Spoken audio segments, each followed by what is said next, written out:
ये सद्गुरुदेव की जय। महापुरुषों का जीवन बचपन से ही विलक्षण होता है। आइए उसी में से एक महापुरुष के बारे में जानें। बंगाल में एक नदी के किनारे सुंदर आश्रम में एक विद्यालय चलता था। उस विद्यालय में रघुनाथ व निमाई नामक दो विद्यार्थी अध्ययन करते थे। दोनों में परस्पर गहरी मित्रता थी तथा दोनों ही मेधावी छात्र थे। अपने गुरुदेव से आज्ञा पाकर दोनों ने न्याय दर्शन पर अलग अलग पुस्तक लिखी। एक दिन दोनों ने एक दूसरे की पुस्तक पढ़ी। रघुनाथ को निमाई की पुस्तक बहुत अच्छी लगी। उसने कहा, मित्र, तुम्हारी पुस्तक बहुत बड़ी आकर्षक है।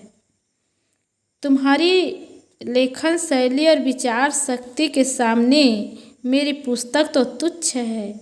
अब मैं अपनी पुस्तक किस मुंह से गुरुजी को दिखाऊंगा। वह दिन भी आ पहुंचा जब गुरुदेव को अपनी अपनी पुस्तक दिखानी थी। प्रथम आने वाले को गुरुजी तथा विद्यालय के छात्रों के समक्ष सम्मानित किया जाना था। निमाई अपने ग्रंथ को कपड़े में लपेटे और कंधे पर डालकर रघुनाथ के पास पहुँचे। वह उदास बैठा हुआ था। उन्होंने कहा, चलो रघुनाथ, कहीं घूम आए। नदी किनारे घूमकर जल्दी लौट आएंगे। इतना कहकर निमाई ने उसे हाथ पकड़कर उठा लिया। दोनों नदी किनारे पहुँचे। निमाई ने पूछा, कुछ बोलते क्यों नहीं भैया? बस यूं ही। लेकिन तुम्हारी चादर में क्या बंधा है? देखना चाहते हो तो खुशी से देख लो। निमाई ने अपना ग्रंथ उसकी ओर बढ़ाते हुए कहा, अरे यह तो वही ग्रंथ है जो गुरुजी को देना है। लेकिन इस तरह बार बार दिखाकर मेरा दिल क्यों जलाते हो?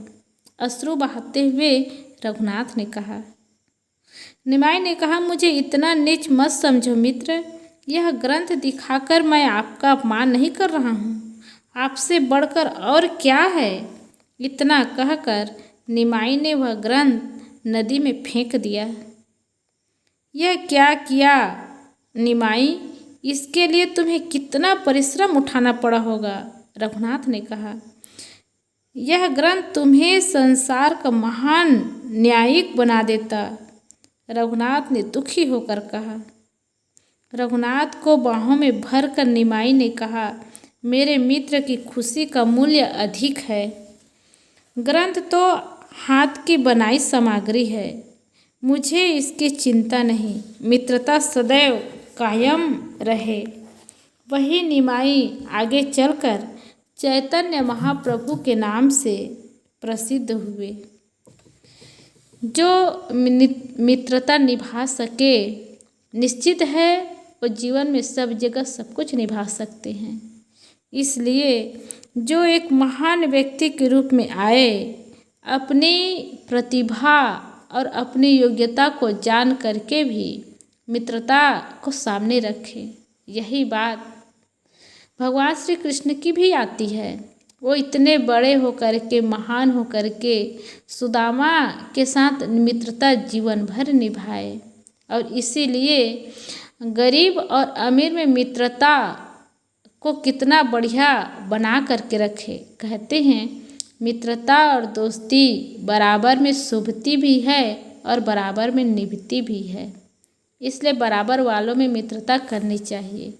लेकिन भगवान श्री कृष्ण ने बड़े होकर के भी एक गरीब ब्राह्मण से मित्रता निभाए और वो और महान बना दिए, ताकि भविष्य में लोग ये ना कहे कि बड़े व्यक्ति के साथ छोटे कोई मित्रता करे तो मित्रता निभाए नहीं जा सकते।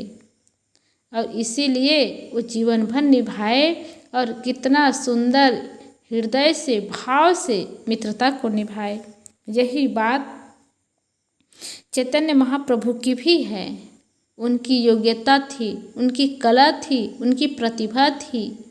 और उस प्रतिभा, योग्यता, कला को एक पुस्तक के रूप में लिख करके मित्रता के आगे उस पुस्तक को नदी में बहा दिए और उन्होंने यही कहा कि तुम्हारे सामने ये पुस्तक की कोई कीमत नहीं। क्या पुस्तक फेंक सकते हैं, लेकिन उनका संस्कार अलग हो सकता है। उनमें जो गुण है, जो प्रतिभा है, जो व्यक्तित्व है, क्या वो दूर हो सकता है। आगे आने के बाद वही प्रतिभा आई, वही गुण आया, वही योग्यता आई और महाप्रभु के नाम से लोग जाने गए। तो ऐसे ही महापुरुष इस संसार में आते हैं, अपने ज्ञान की रश्मि फैलाते हैं, अपना आदर्शमय जीवन देते हैं और लोगों को एक आदर्श दे करके सीख देते हैं। चाहे जिस भी क्षेत्र में चले, जिस मार्ग में चले, जिस लक्ष्य को लेकर के चले, लेकिन सद्गुण और सदाचार हर मत पंथ संप्रदाय में हर जगह और हर समय चाहिए। और यही सद्गुण सदाचार ही जीवन को सुख देता है। धन सुख नहीं देता, संपत्ति सुख नहीं देती, सुख का साधन ये नहीं है, ये तो केवल सुविधा है। जीवन चलाने के लिए, जीवन जीने के लिए सुविधा चाहिए और सुविधा मात्र व्यक्ति को सुख नहीं दे सकता।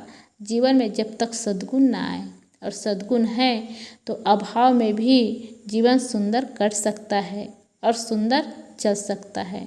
तो हम लोग को चाहिए कि धन को पाकर के अहंकार न करे, पद को पाकर के अहंकार न करे, रूप गुण और योग्यता को पाकर के अहंकार न करे, बल्कि सब गुण होने के साथ साथ भी अगर सरलता और विनम्रता का गुण आए तो ये जीवन को महान बनाता है। इसलिए जीवन को महान बनाने के लिए, जीवन को सुंदर, सुखमय और शांतिमय बनाने के लिए धन को गौण रखें और अपनी सद्गुण धन को सामने रखें। ये महान है और ये ऊंचा है और इसी की महत्ता है। बोलिए सद्गुरुदेव की जय।